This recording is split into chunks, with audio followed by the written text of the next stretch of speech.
iodine? Is it good or bad?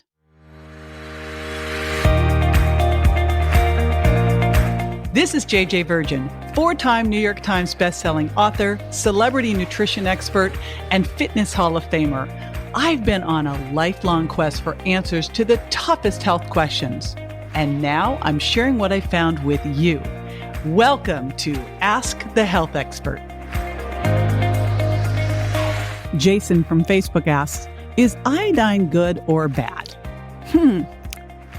Well, I've got the perfect person to answer this question. He is deconstructing iodine and showing how it impacts your thyroid in his new book, The Thyroid Reset Diet. Yes, I've got Dr. Alan Christianson, known as Dr. C, with me to answer this question. He's a board-certified naturopathic endocrinologist and New York Times bestselling author, and he's from Minnesota. You might see it and hear it in his accent here.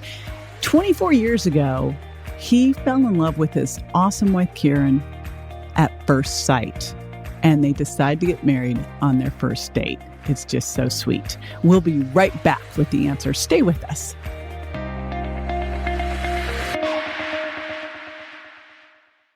I have been hard at work to create a new detox masterclass. Here it is.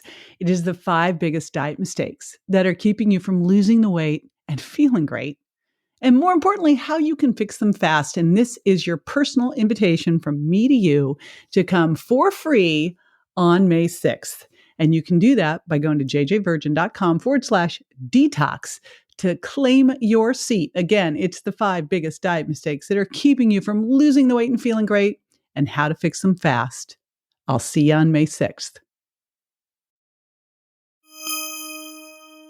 This is a really good question. The simple answer is yes.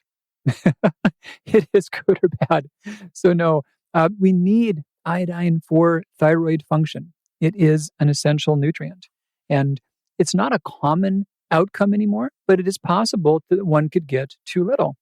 And if one had too little iodine, the thyroid would be unable to make thyroid hormone. It's been thought that iodine may have other jobs in the body as well, that it might play other roles. But so far, none have been detected. It seems that's the only one essential role that it plays.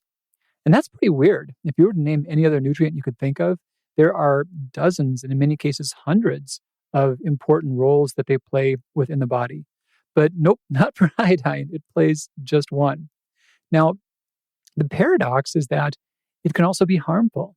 Now, this is also true of other nutrients, but not in ways that really are as relevant. So, vitamin C, for example, you can take too much and you can get diarrhea.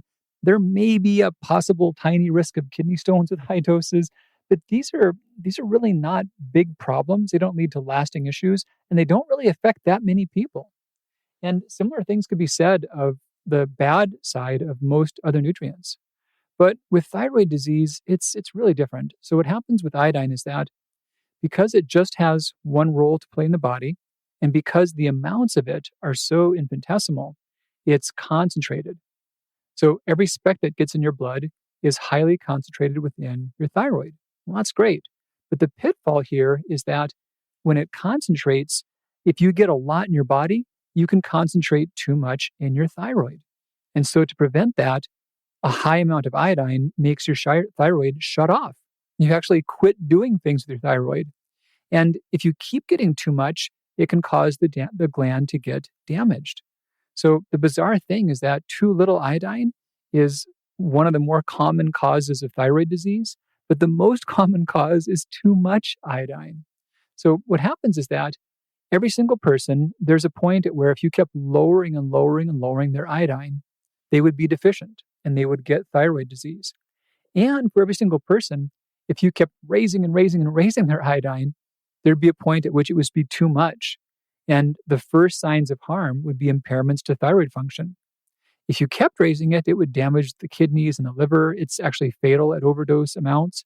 But the first signs of harm are abnormal thyroid function. So everyone has a range, but for some people, that range is narrower. And it turns out that the genes making people susceptible to thyroid disease do so by making them more susceptible to a narrower range of iodine, meaning that they can easily get too much, more so than someone else could. And it turns out that we have different ancestry backgrounds.